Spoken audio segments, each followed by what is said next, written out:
Human Garou is really strong, and I do not get enough opportunities to talk about him. Garou's introduction takes place at a very interesting part of the story scaling-wise, around the beginning of the Monster Association War arc, with just a bunch of characters all running around and duking it out with one another, as low as B-class hero classes to one of the top Monster Association cadres, Elder Centipede. Garou's hero hunt occurs in the middle of all this and being the main guy most people scale off of. Because of his abundance of fights, we kind of have a perfect gauge as to Garou's upper and lower limits. However, I do find that he is generally underestimated across the board, and many people are just considering Garou some deep-seeking level, demon level threat, when in reality, Garou's feats are more indicative of a dragon level threat, which I'll explain in this video. Unlike my other Garou videos, I'm not going to be talking in broad topics, but more so hyper-focusing on what exactly Garou is capable of and why he should be considered a dragon level threat by the community. So for starters, Garou in his very introduction is capable of instantly destroying 3 A-class heroes who are all stated to have S-class level combat ability.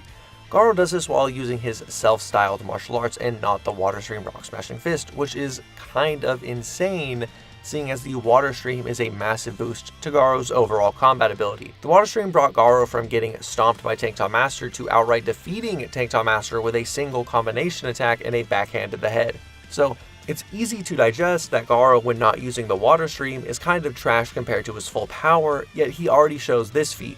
This puts Garou's base physical abilities well above your average demon level threat, as S-class heroes are supposed to defeat demons. These 3 are S-class level, and Garou no-diffed the 3 of them at the same time. Garou's first serious fight is with Tank Top Master, which I kind of already touched on. Tank Top Master is described to be an entirely different level than Garou himself, up until Garou uses the Water Stream, which I already explained. He then hospitalizes Tank Top Master with a single barrage of the Water Stream plus a backhand to the face. In the hospital, we see Tank Top Master wearing an arm sling, implying Garou either dislocated Master's shoulder or damaged the bone in some way or another, likely fracturing or breaking it. Putting Tank Top Master in this condition is very impressive, as much later he is able to defend himself from the monster cadre Gums. Master initially gets caught in Gums' jaws and manages to hold his mouth open with his arms and legs before getting saved by Pig God. Gums then grabs Tank Top Master again, and his entire body starts swelling and straining, and once again, Master can endure this attack with only minor bleeding.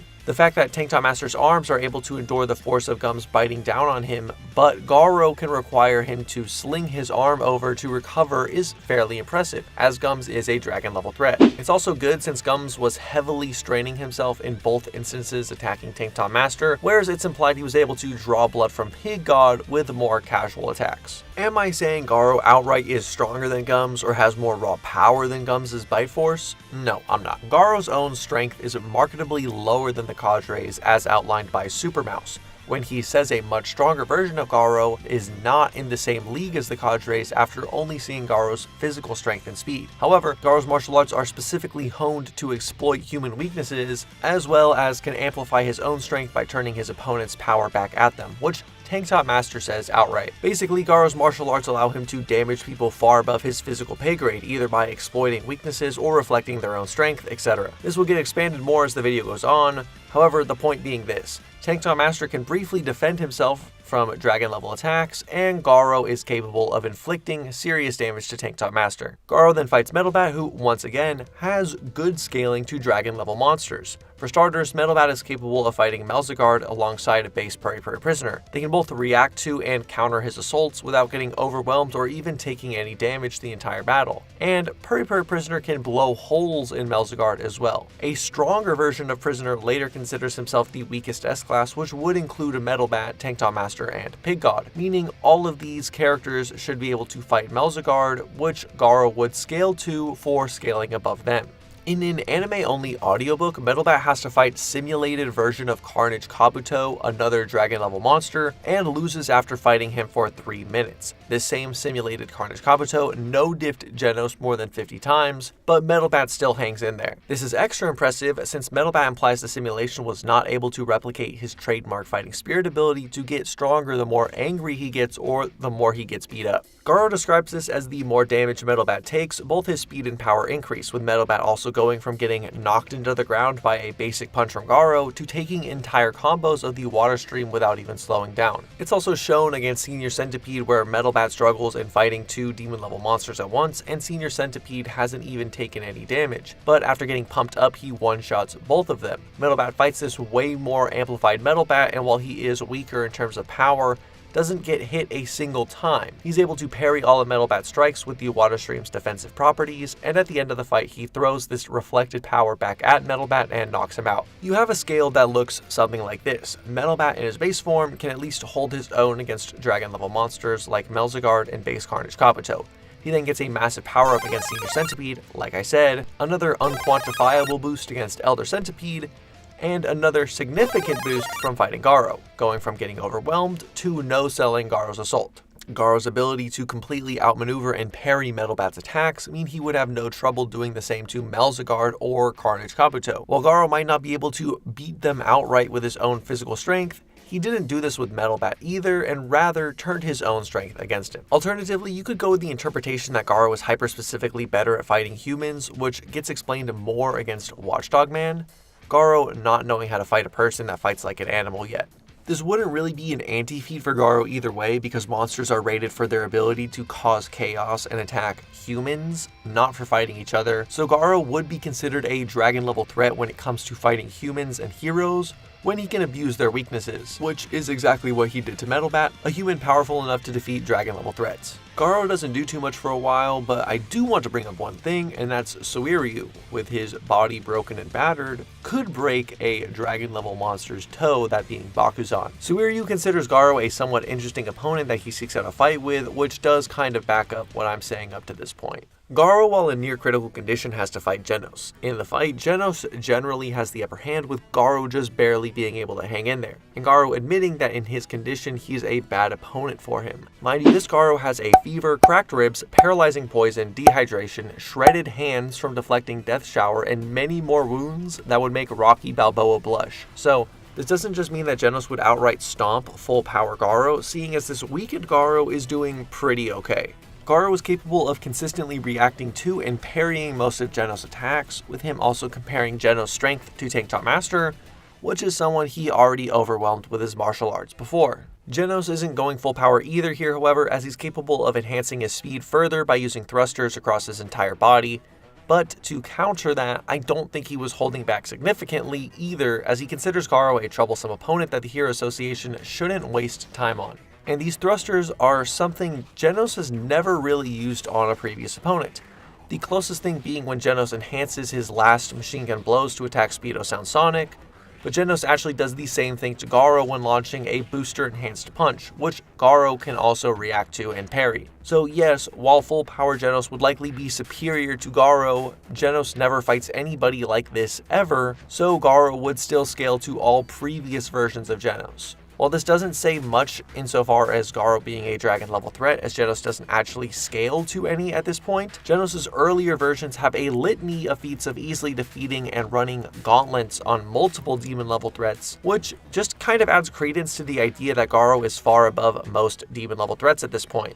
Phoenix Man considered Genos a very dangerous opponent and was surprised by how strong he was, stating he had brought monsters planning to subdue Garou, and Genos defeated most of them. This not only implies that Phoenix Man thought he'd need help to take down Garou, but that Genos is also above Phoenix Man, with Phoenix Man being a top tier demon, as I've explained in my Child Emperor video. During this fight with Genos, Garou gets invited to join the Monster Association Cadres, an organization composed of only dragon level monsters, and later again he is invited as long as he brings Orochi, the head of a hero. However, I will admit that this was most likely Garou trying to pump up Garou's ego and get him to join the Monster Association, rather than saying Garou is literally cadre level. It is worth mentioning regardless. Immediately after his fight with Genos, Garou gets back-to-back beatdowns from Bang and Bomb. Bang, to many people's surprise, is not holding back here, at least in his base form. Bang is able to amplify his strength to above cadre levels by using the Awakening Breath, however he likely didn't use it here, meaning this is base Bang. Bang then says to his brother in a private conversation that he was not holding back on Garou, meaning he was using the utmost of his physical strength. To try to explain this in a more digestible way, imagine Goku and Vegeta are fighting in their base forms, and at the end of the fight, Goku says that he's giving it his all or he wasn't holding back or something along those lines. Does that mean Goku was using Mastered Ultra Instinct, or was he just using his full power in base? Most likely the former, and the same applies to Bang here. Garou taking this onslaught from base Bang is still impressive, since Bang was able to physically bully the dragon level monster Malzagard just like Metal Bat and Puri Puri Prisoner did. This is Garou in an even worse condition than earlier, as obviously he took a ton of damage from Genos, and his condition was deteriorating so much that he lost function of his arms and started to go blind. Like just look at this panel. This is low-key Itachi level blindness right here. After all this, Sitch, a top Hero Association executive, demands the Hero Association declare Garou a threat level dragon the next time he appears. Okay, so at this point, I'm hoping you can at least kind of see where I'm coming from. I've kind of opened the door to show that Garou has the makings of a dragon level threat. He has the speed and reflexes to fight them, and with his martial arts can parry them, damage them, and even defeat them. I'm sure a lot of you guys aren't on board yet, so I'm going to take this time to go over some of the counter arguments I've heard over the years and address them. How can Garou be a dragon level threat if he's weaker than the cadres?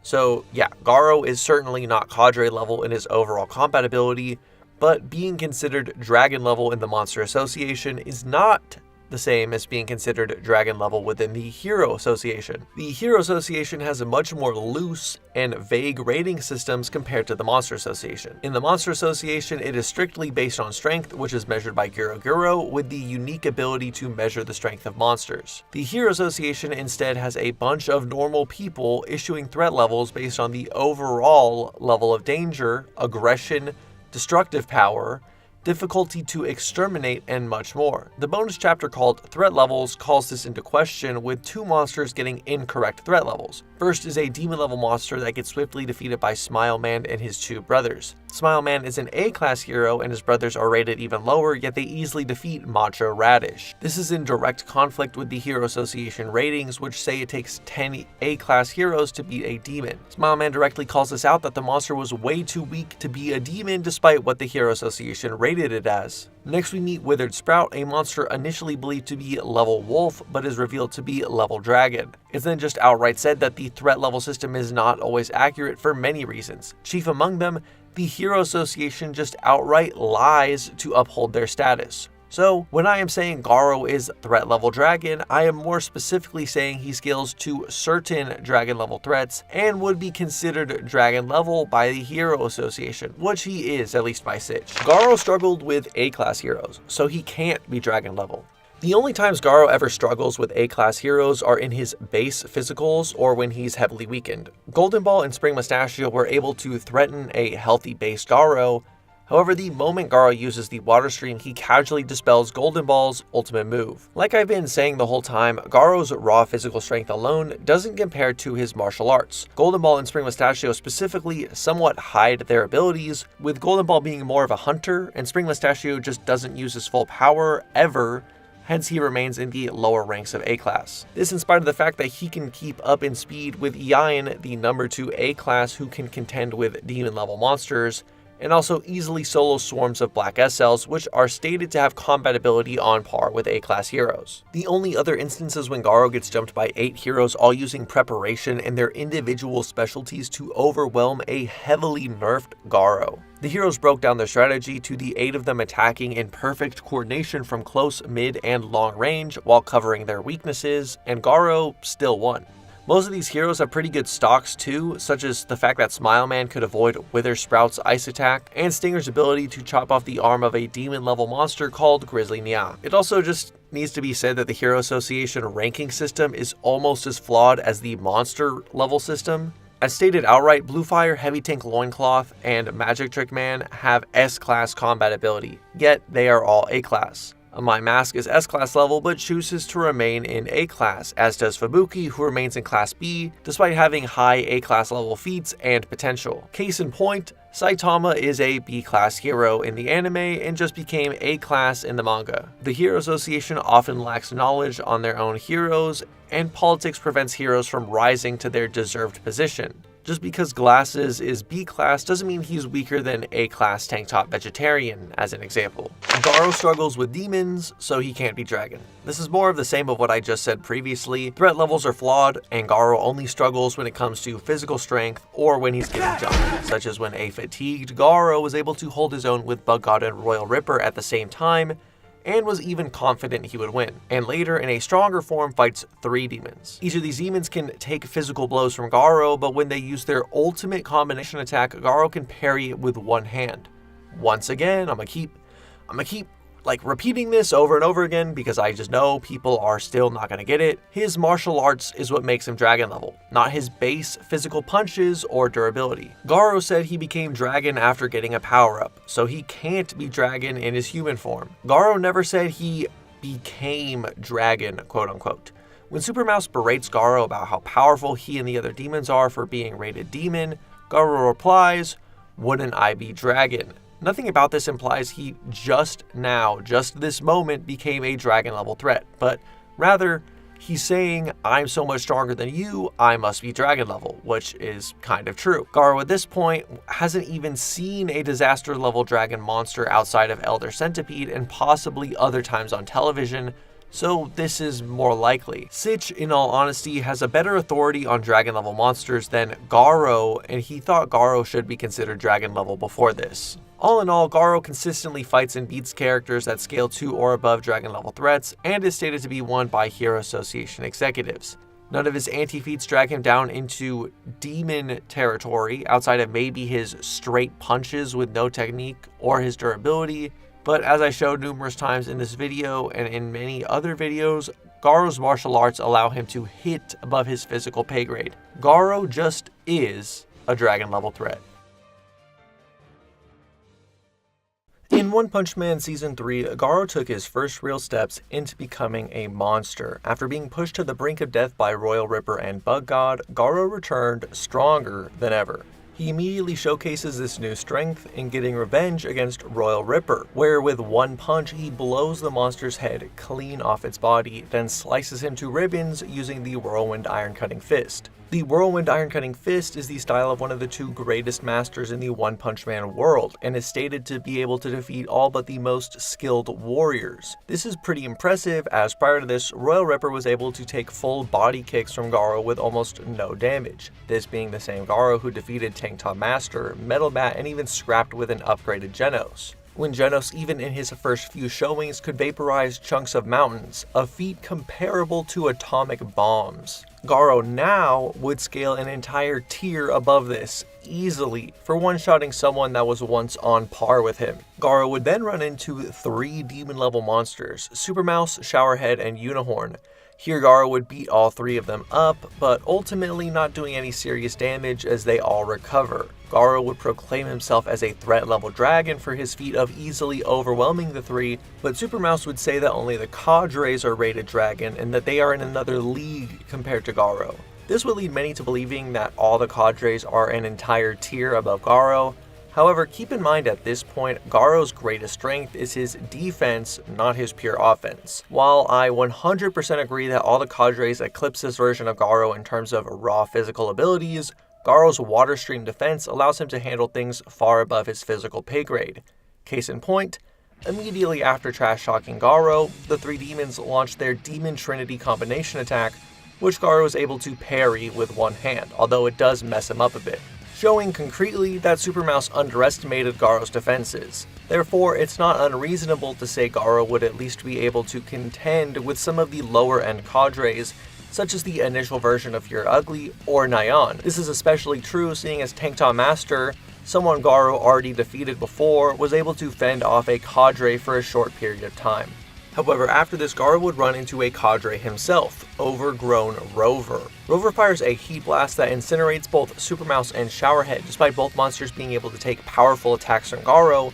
and Garou faces Rover head on, where he gets hit by a point-blank blast which he considers instant death. While being cooked alive, Garou thinks back to his past and somehow manages to endure, with his body mutating even more, shown by strips of his clothes now hovering in the air around him. After receiving this power-up, Garou can now withstand multiple blasts from Rover while cartwheeling in the air, even gets hit by a point-blank blast from Rover yet again, and this time, instead of thinking he's going to die, he simply complains that he needs to get back to the fight, showing just how much his durability and heat resistance has improved. This battle causes earthquakes which destroy multiple city blocks in the city's ghost town just from the shockwaves of Rover's blasts far below the surface. Calculations would have each one of Rover's blasts requiring over 80 megatons of TNT to do this, which is greater than any nuclear bomb ever tested.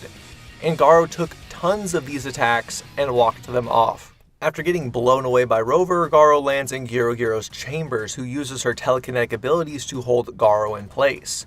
She begins monologuing about the way to gain strength and become the ultimate monster is to overcome death itself, which Garou did against Royal Ripper, and probably did when he almost died to that Rover blast as well. Garou gets sick and tired of her yapping and is able to break out of her telekinetic binding that just a moment ago held him in place, with Garou slowly adapting to the telekinesis until he's able to completely lift his arm up. Knowing the Hero Association is coming, Girou wants to conserve their strength and has Orochi fight in her place. Orochi starts the battle by launching one of his horns at Garou, which penetrates his abdomen. However, Garou gets right back up, claiming he already has a hole there from Royal Ripper. Orochi retaliates with 8 horns, but now Garou counters with his Water Stream defensive and makes a defensive bubble around his whole body. This technique is actually named in the databook and is called Water Stream Encampment, and it's what Bang used to shield himself and Genos from falling meteor debris after Saitama destroyed it. Garou's ability to deflect these 8 horns is insanely impressive, because for one, it means he can deflect 8 attacks, each above his own durability. However, we do also see Orochi's horns used 2 other times. Once against Awakened Cockroach, a monster with the ability to react to light speed attacks, but gets completely blitzed by Orochi's horn, and it was also used to destroy Metal Knight's armored drone. When Child Emperor finds out how much damage Orochi did to the Metal Knight drone, he breaks out in a cold sweat and says he doesn't even want to run into Orochi, despite the fact he still has Brave Giant in his back pocket. And in fact, he originally planned on using Brave Giant to face Orochi in the first place, but now he's terrified of doing so. This means Garou's defenses to parry 8 of Orochi's horns at the same time should easily outscale Child Emperor's Brave Giant. Maybe not with his physical strikes, but at least his defenses would be far greater. Garou starts dashing around and evading all of Orochi's horn strikes, the same strikes that blitzed the Lightspeed Awakened Cockroach, with Girou noting Garou's increased speed. Garou launches his own attack, but with his horns failing to keep up, Orochi uses his shapeshifting and heat blasts to keep Garou away. However, these heat blasts are probably even hotter and more powerful than Rover's, as Girou is somewhat surprised Garou can endure them as well as he does. Orochi's heat blasts also literally melt the material that his lair is made of into liquid, while Rover does no such thing. While bathing in these above Rover level flames, Orochi throws a punch at Garou, and Garou can actually stay standing and block it for a few seconds before getting blown away. Garou then just gets right back up and is still ready to throw hands and busts out the Water Stream, just for Orochi to copy all his moves and give him the moderate treatment. Do you want these dragons to use Water Stream Rock Smashing Fist or not? This would obviously overwhelm Garou, and Garou would take a nap for a while after this. So how about while he's napping, you guys subscribe? Did you know that less than 10% of my regular viewers are subscribed?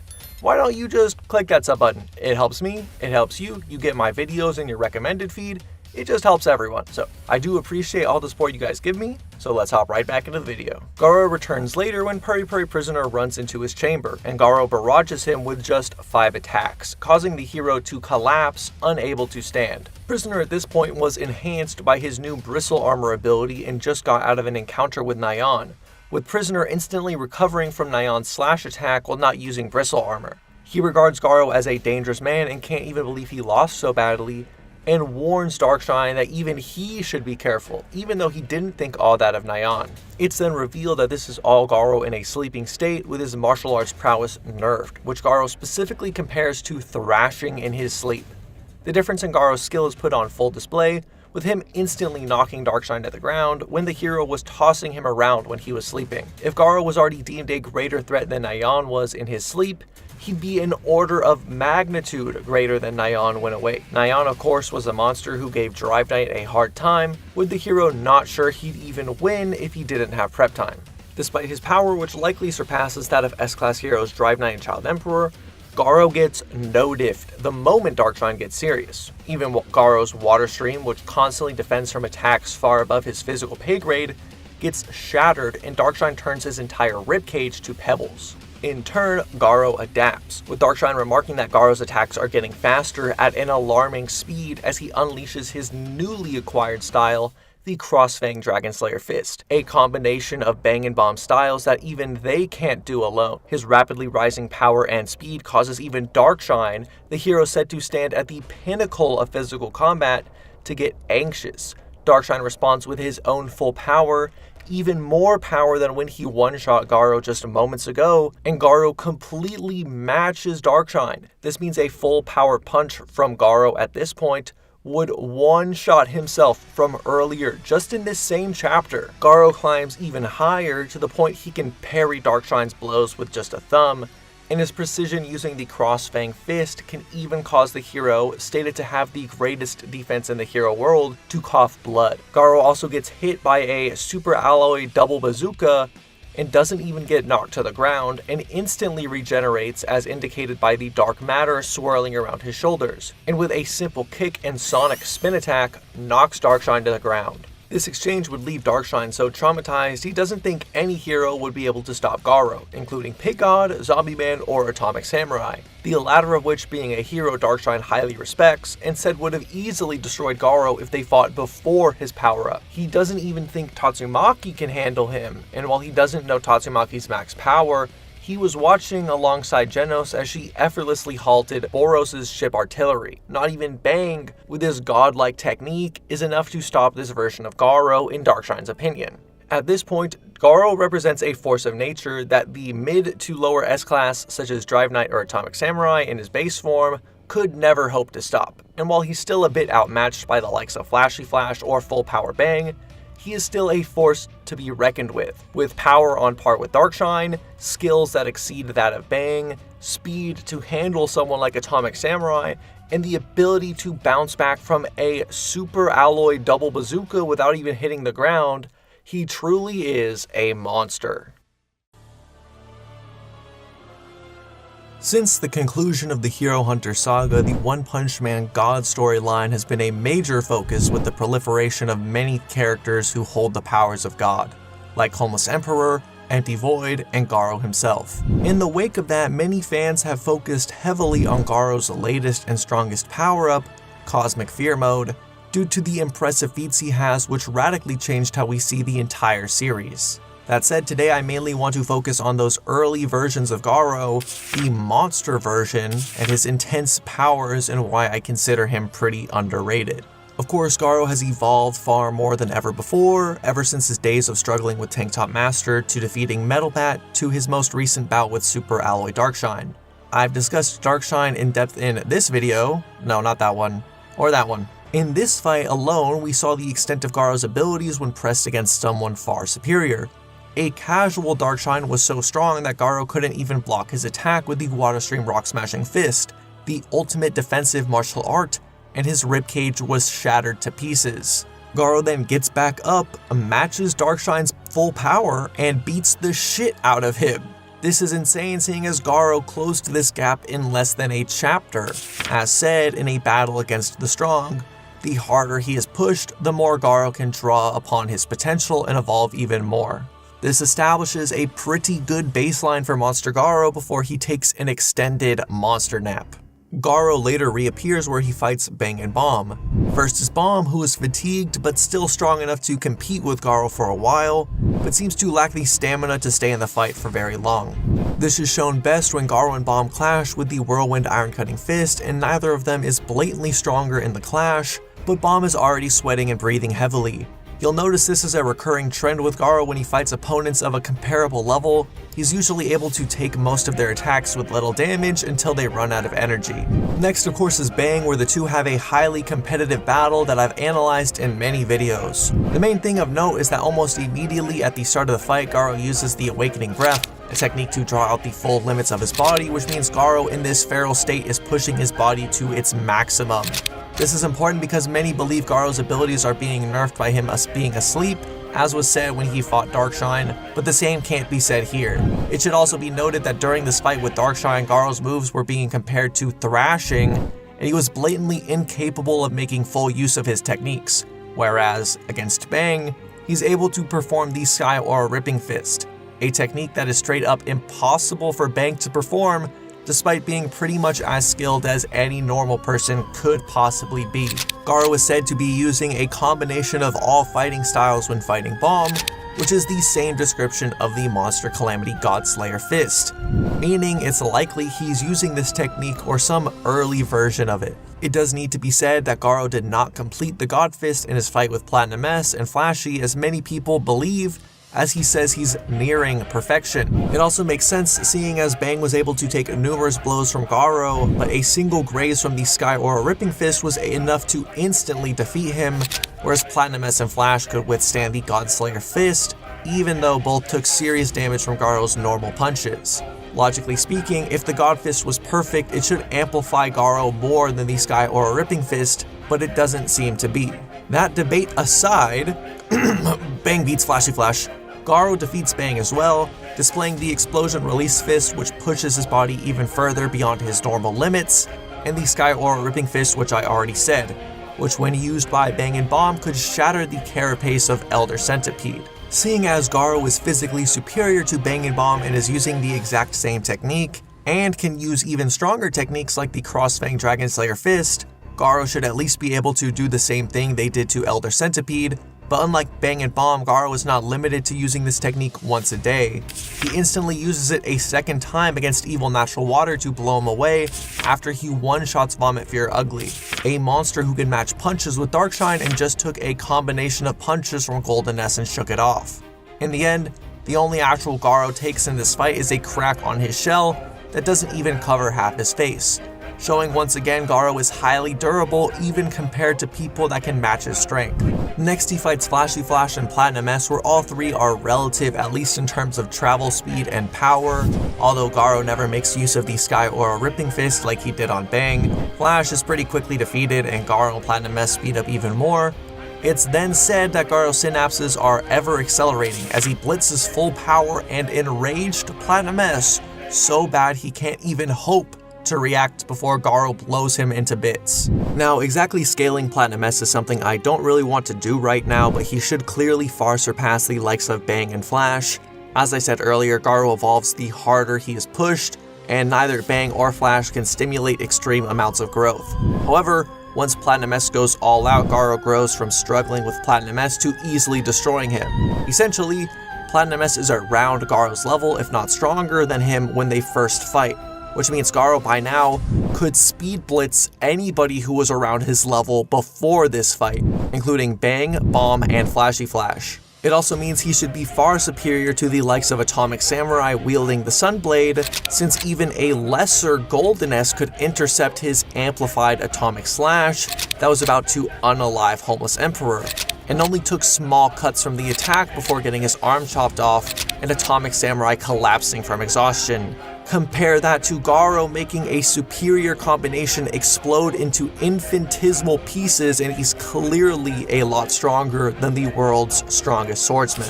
It's here that Sage Centipede and Evil Ocean Water appear after being summoned by God to fight the fist that turned against God, that being Saitama. I'll go over Sage Centipede's more specific scaling later, but Garou even now is considered strong by this Soldier of God as he blitzes him and punches him in the face. What's important, however, is the fact that Garou at the start of the fight can only chip small chunks off of Sage Centipede's shell, versus at the end of the fight where he literally chops him in half from top to bottom across the entire length of his body. This is ridiculous. Sage Centipede's total body runs enough for him to climb into space, to the point you can see the curvature of the earth. With each little chip on his body being so tough, even Platinum S would have a hard time denting them.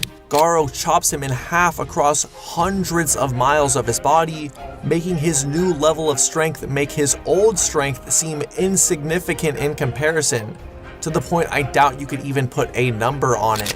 This leap in power is from two things, of course: Garou's adaptation, which he was heavily amplified by Metal Bat, funny enough, who just by working together passively increased their abilities, bringing Metal Bat from a level that struggled with normal Black S to him competing with Monster Garou in speed and damaging Sage Centipede. The second is Garou mastering his fist and completing the Monster Calamity Godslayer fist, which he quickly uses to one-shot Sage Centipede. This part is really important, and I think most people overlook it because look at this lame Centipede man, so pointless. Well, was it pointless? Why do you think one wrote Sage Centipede into the story when he could have just made Orochi come back? Manga isn't exactly well known for taking its time. Most artists tend to be rushed more often than not.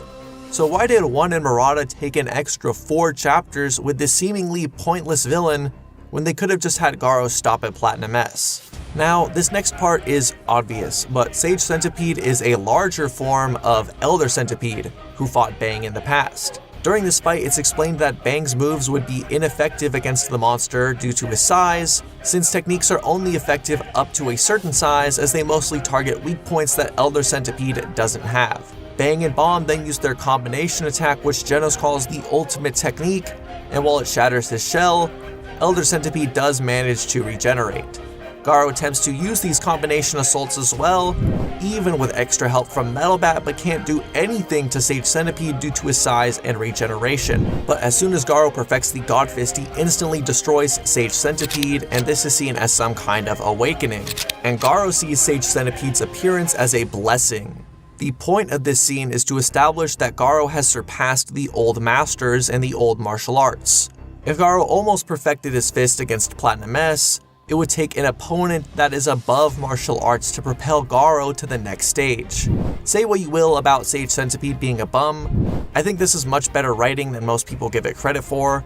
Murata could have inserted a narrator quote saying Garou has reached the peak of skill or something, but instead, it was shown to us in a pretty interesting and nuanced way. Now we can go over the actual power scaling. Sage Centipede is a soldier of God sent to defeat Saitama, should far exceed the likes of Orochi. Orochi as a being was already directly connected to God and was destined to revive God upon the sacrifice altar, but instead was used to summon Sage Centipede.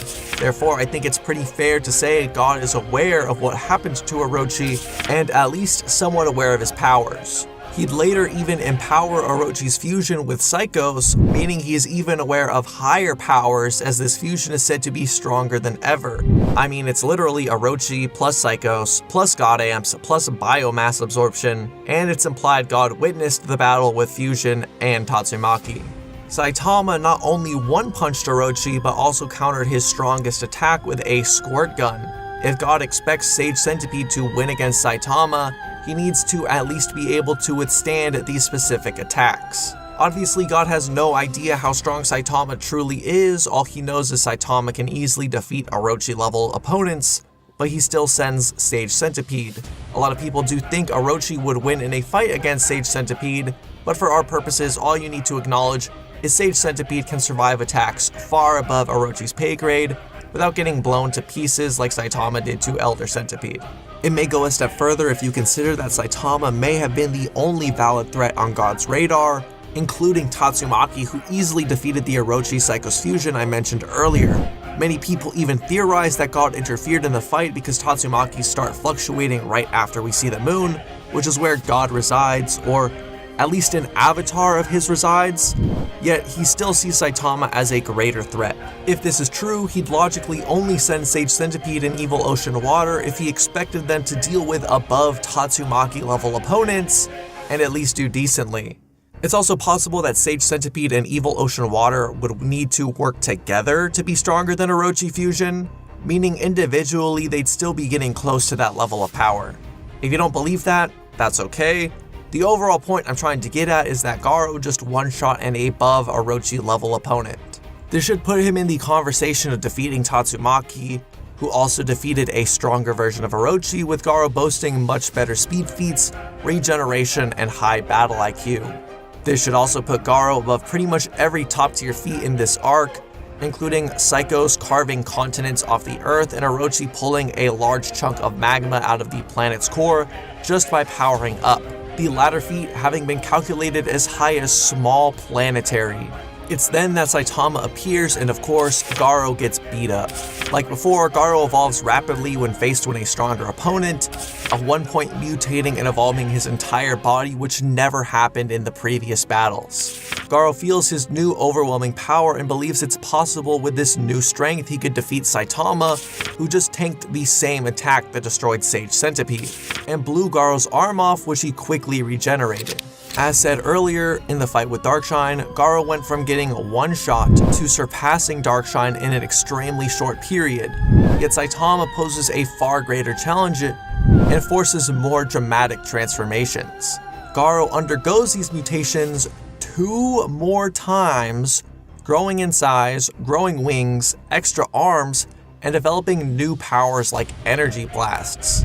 We also see the extent of his martial arts, like his extreme Fajin attack, which he says completely bypasses all external defenses and directly hits the organs, and he's able to do this on a scale that affects the entire planet. Literally, focused on your organs. If Garou, when he first defeated Sage Centipede, was already around Tatsumaki level, he should safely surpass her now, and many people start to compare him to Boros and wonder who is stronger. If you are a part of the crowd that thinks Boros is weaker than Orochi or even Koketsu, this part of the video is not for you. Though I will admit that scaling Boros is pretty difficult, seeing as he only fights Saitama. That said, I am not saying this is concrete or anything, but I want to explain a bit of my thoughts on what I call the external narrative of these two and how they compare. When I say the external narrative, I mean how One and Murata are trying to present them, and like I said, I am not saying this is concrete. This is really headcanon-y, but just hear me out. Back in the day before Cosmic Garou and before even Orochi, all we had was the webcomic with a completely different storyline for Monster Garou. Back then, people heavily debated Garou versus Boros as the 2 top tiers after Saitama, to the point One himself was asked who would win. A lot of people misquote it and just include the part about it being a good match and that Garou has better fighting skills, but omit the second part of the statement that Boros will fight with overwhelming power and that he can't say for sure who is stronger. Later on, when Murata was working on the early parts of the Garou arc in the manga, he says One intended for Garou and Boros to be equally strong. This statement is very old, and it's honestly not unreasonable to say they might have changed their minds, but then you look at their respective fights with Saitama. Saitama compliments Boros' power in their battle, calling him strong. But with Garou, Saitama is impressed by his skills and his ability to parry his punches, much like One said many years ago. There are even some pages that mirror each other between both fights, where Garou dodges the same punches that hit Boros. I'm not saying Saitama was using the same strength he did on Boros, but you get the idea visually. According to guides and Boros himself, Boros straight up goes above physical limitations when using Meteoric Burst. A question arises on whether Garou, before getting power from God, was within physical limitation, and I think he is.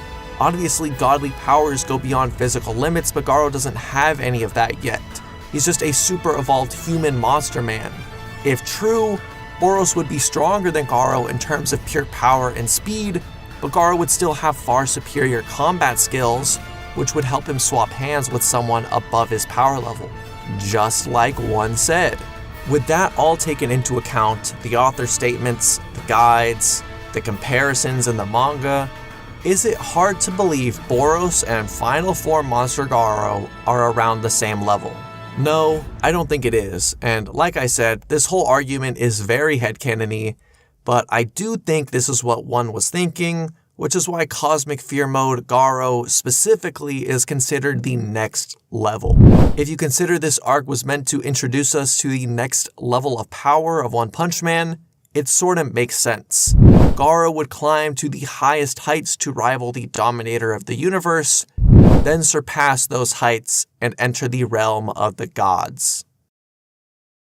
Garou has undergone many power-ups across his journey, but his final transformation makes all others look insignificant by comparison. After progressing as a monster to the point he could shake the entire planet with his Extreme Fajin, a technique that bypasses all external defenses to rip apart the organs, Saitama punches Garou so hard he transforms back into a human and is defeated. That is until the mysterious entity known as God intervenes and decides to make Garou his newest pawn in his plan to exterminate humanity. By just briefly touching God's hand, Garou gets a power so great he nearly passes out and submits to this being's control.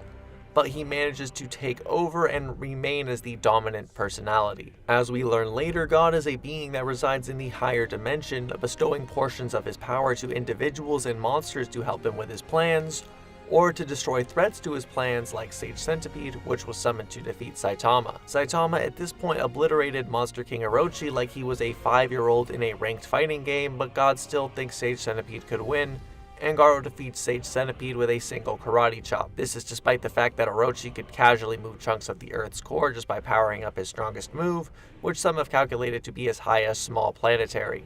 This being before Garou even becomes Awakened Garou, and he's casually one-shotting small planetary beings with his monster Calamity Godslayer fist. Upon becoming Awakened Garou, he is said to have the power to shake the entire universe, and he attacks Saitama with literal nuclear bombs, unveiling his new power. That power being the fact he can now copy more than just martial arts, but literally instantly copy whatever strength level and ability he's fighting, which is shown by him copying Saitama's consecutive normal punches. This is described as Bang's Water Stream Rock Smashing Fist takes knowledge of the flow of energy behind raging currents and tidal surges and recreates these within one's body. Garou's ability to instantly absorb and copy any technique is also an extension of this flow. Basically, what this is saying is that Bang, and presumably high-level martial artists in One Punch Man, are able to achieve superhuman strength and special abilities by manipulating their internal energies, and that Garou copies that flow of energy. This is supported when a master swordsman named Nichiren shows he can infuse his ki into his new robotic legs to make them an extension of himself. Now, Garou has gained knowledge of the flow of energy and the behavior of all forces in the universe, which is a complicated way of saying Garou can recreate every single force and phenomena in the universe using martial arts. Supermassive black holes, supernovas, dark matter, radio waves, and just about everything you can think of. Depending on how the One Punch Man universe was actually created, he may even have the power to replicate things such as the Big Bang, or whatever created the universe as we know it. It's also possible God created the universe, we don't exactly know yet, I'm just throwing things out there. He doesn't seem to instantly have a grasp on all divine powers like hyperspace gates or time travel, at least not until he sees them. So his toolkit is limited to things within the actual universe, which is still a pretty big toolkit, so I'll go over that near the end of the video. Garou unveils the second aspect of this ability, which I explained, copies the power levels and abilities of those he's facing, which copies Saitama's normal consecutive punches and manages to scratch Saitama. This sequence is the source of a lot of debate over whether Saitama was actually hurt here, and I think when you objectively look at the information, it's pretty clear he was. Saitama emerges from the ocean, plugging his nose with his left hand.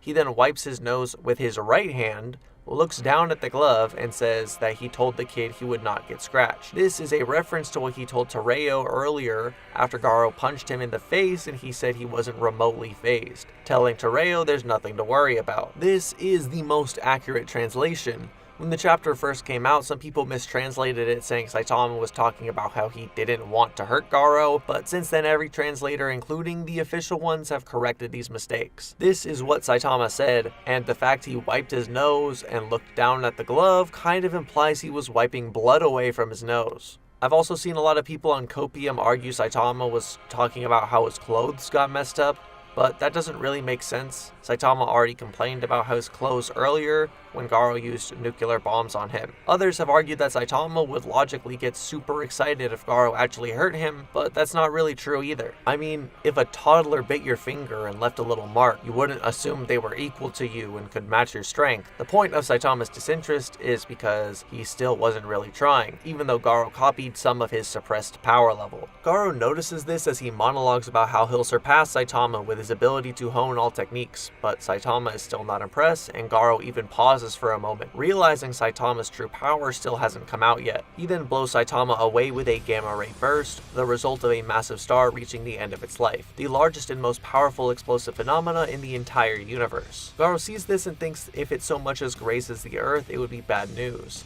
This is the same guy that saw the Monster King's strongest attack, countered it with a squirt gun, and called him a child with no manners. But this attack had him a little spooked. Gamma ray bursts can reach as high as 10 tridecillion joules in terms of energy, which is enough to destroy most stars. Back in the day, we thought Boros was strong for being able to destroy stars in an anime-only guidebook, but a gamma ray burst is over 100 times stronger than that. Garou would confront the remaining heroes, emitting an aura of cosmic radiation which wipes out all the S-class heroes, even taking out characters with supernatural willpower, poison resistance, and regeneration. Even Flashy Flash realizes that running away is pointless as every hero crumbles to this aura. It's so bad that even the top hero Blast shows up, someone stated to stand at the apex of power and even Tatsumaki highly respects, believing he's the only person that could survive her at full power. Blast isn't even sure he can defeat Garou, saying it will be a battle for supremacy between two beings that manipulate the reality of the cosmos, and he says a single attack from Garou could wipe out all of humanity. The two begin to fight, and Blast hits Garou with his gravity knuckle numerous times to trap him inside 2 hyperspace gates. However, Garou seemingly takes no damage and opens his own hyperspace gate and comes right back. He then copies Blast's gravity knuckle, and Blast uses hyperspace gates to teleport the attacks away. Even then though, Garou's attacks are so strong the hyperspace gates can't even contain them, and the explosion actually knocks them both back, and Garou says Blast isn't even worth his attention. Garou then rips out Genos' core, planning to use rage to draw out Saitama's full power, which succeeds. Garou can literally utilize all natural forces in the universe, but thinks copying Saitama's full power is the most important thing to do right now. Garou fires a serious punch with some adult Gon pissed off expression, and Garou copies it, clashing with Saitama. Blast calls this planet-shattering energy and uses all his power to teleport the energy away from Earth, but can't do it alone. He requires the help from 3 of his mysterious allies, all people who help him in the battle with God, just to divert the energy away from Earth, not even cancel it out or defeat it. This blast of energy then blows a hole into the sky where thousands of stars once resided, if not galaxies. Even in later chapters, we see galaxies in high detail, whereas Garou and Saitama's blast left nothing but an empty void in that region of space. Feel free to run with whatever interpretation you desire, or whichever calculation you like. However, at the very bare minimum, Garou and Saitama are at the multi-solar system levels of power. The two crash land on the moon of Io, and Saitama straight up calls Garou a worthy opponent that can withstand his full power. He then says Garou is his true dream realized, but he's not excited because of Genos. There is no way to misinterpret this. Saitama is outright saying Garou can rival him in full power. Many people get it twisted because Saitama shortly after this says he can handle Garou with one hand, but Saitama using one hand instead of 2 does not mean he's holding back his power by hundreds of times or something. Saitama usually ends fights with one punch, which only uses one hand. Meaning Saitama is most likely using his full power with one hand. Saitama is also growing stronger and probably knows it, seeing as he says as much to Genos way back in the audiobooks when the anime first came out. The two begin their climactic battle where Garou uses his new abilities in tangent with his martial arts, spamming hyperspace gates, and Garou takes an omnidirectional series punch, which is basically Saitama jumping around firing off serious punches. Remember a moment ago, 2 serious punches clashing did this, and now Garou is getting hit with tons of these attacks, getting ping-ponged across an entire moon. After getting overwhelmed, Garou copies Saitama again, matching him and surpassing the previous level they were fighting at. Of course, the battle continues with Saitama constantly growing more powerful and Garou endlessly copying him. Even as he's taking blows from full power Saitama, Garou is instantly counterattacking and trying to find a solution, but ultimately ends up defeated. In his last act of defiance, Garou helps Saitama travel back in time, which Garou does by imagining an entire universe inside of himself, However, Garou couldn't join Saitama and his power was stripped away by God. Saitama then appears, one-shotting Cosmic Garou before their battle even begins. Mind you, this Garou hasn't even copied Blast or Saitama's powers yet. He's basically just base Cosmic Garou. In the new timeline, Blast witnessed Saitama defeat Cosmic Garou and was shocked by the abnormal strength it took to defeat Garou, who put the entire Earth in danger. He then tells Sitch, "I couldn't see the bottom," presumably talking about Saitama's strength and that it was beyond even his ability to measure, showing just how strong the original Garou had to be to push him that far. We then learn of the leader of the ninja organization, Empty Void, known as the most powerful ninja in history and said to be able to unleash endless ninjutsu. Blast warns Flash they were equals before Void took the power of God, only managing to wound Void through unknown means, which left him worse for wear for 15 years. Once new Garou was defeated, Blast redirected Garou's cosmic energy into another dimension to protect the Earth, but Void shows up and consumes Garou's energy, which gives him enough strength to counter numerous of Blast's with relative ease, now having revived himself and healed from his injuries long ago. Of course, Blast has been training and thinks he can probably beat Void even with his ability Dimension Slash, which lets him launch slashes from a higher dimension. If Empty Void was able to regain his powers, if not become even stronger, using base Cosmic Garou's energy, then Garou, after adapting to Saitama, would utterly surpass Void or Blast completely. Even Blast's basic abilities like Gravity Knuckles seem to do a bit more than tickle Empty Void, while Garou considered these same attacks meaningless in just his base form, let alone Saitama mode. By the end of his battle with Saitama, we see a graph visually showing how much Garou and Saitama grew compared to the start of the battle, showing Garou's final power completely dwarfed his base form is around the level of Empty Void and Blast, showing just how high he really was on the totem pole. Blast's force transfer was something Garou already knows how to handle, and Dimension Slash was something Blast and even Flashy Flash could avoid and even react to, assuming Garou doesn't just outright copy it.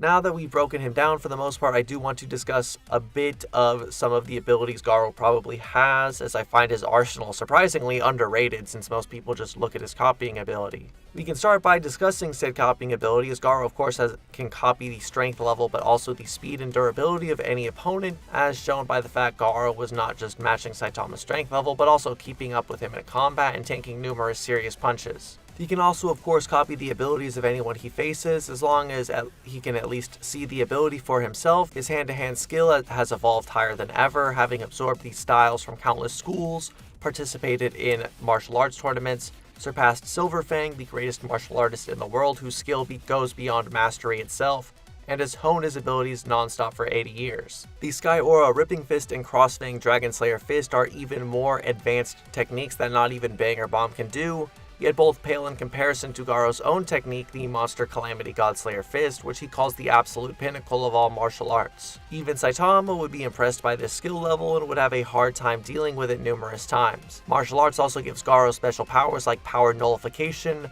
Redirection, Razor Sharp Wind Blasts, Bone-Shattering Shockwaves, and Durability Negation. Even in his most novice forms, Garou could deflect attacks that would have otherwise killed him with total ease, such as when he deflected 8 of Orochi's horns at the same time, when a single could rip a hole in his gut. His genius for battle also allows him to read his opponent's next move, as shown when he easily dodged numerous bolts from a master-level marksman in near total darkness, all ricocheting around him, all while barely trying. And he could completely read Tank Top Master's moves after fighting him for a while. In just a single battle against Super Alloy Darkshine, Garou's skill improved so much at the start he was considered a novice compared to Silver Fang, and by the end he could do the Crossfang Dragon Slayer Fist, a technique that is beyond Silver Fang. On top of his copying ability, Garou has his own adaptation powers, allowing him to come back from the brink of death, basically because he refuses to die. This is described as overcoming death and is seen in those with immense willpowers, and shown when Garou was about to die in his battle with Rover just from a single blast, but persevered and would end up taking dozens of blasts, or the battle with Royal Ripper. When fighting strong opponents, he also just gets strong just to meet the challenge head on, shown with him constantly growing against Orochi, Darkshine, and Platinum S. Through these power-ups, Garou even learned how to regenerate by absorbing dark matter from the air around him and converting them into his body. With divine power, Garou of course passively releases cosmic radiation, radiation being something that literally rips apart our cells and DNA, and could honestly deal with pretty much anyone no matter how strong they are if they don't have a defense for it. On top of that, he has access to possibly every phenomenon in the entire universe. Now, if you take this literally, which I'll be honest, I think you should, Garou has an insane arsenal of abilities at his disposal. Mind you, this is more than just cosmic forces. This would include everything on every planet in the universe. He can manipulate gravity, which he does. He can create black holes, supernovas, hypernovas, quasars, dark matter, radio waves, light beams. He might be able to manipulate temperature, such as the extremely high heats of quasar 3C273, which was estimated to reach over 10 trillion degrees, or things as cold as absolute zero. He might be able to control the elements like fire, water, earth, and wind, earthquakes, volcano eruptions, plant manipulation, the endless different types and combinations of venoms, poisons, and acids, those produced naturally in the world or through chemical reactions, which Garou can logically do if he can make nuclear bombs come out of his hands. Antimatter, dark energy, entropy, a whole bunch of things that, I'll be honest, I don't even know what they do. But as previously stated, Garou has knowledge on everything in the universe and how to recreate it with martial arts. The overall point being, his total arsenal is pretty busted, especially compared to the rest of his own series. He's probably the most diverse character in the series, barring God himself, and it makes you wonder how Garou stacks up to many of anime's most busted characters in equal stats battles.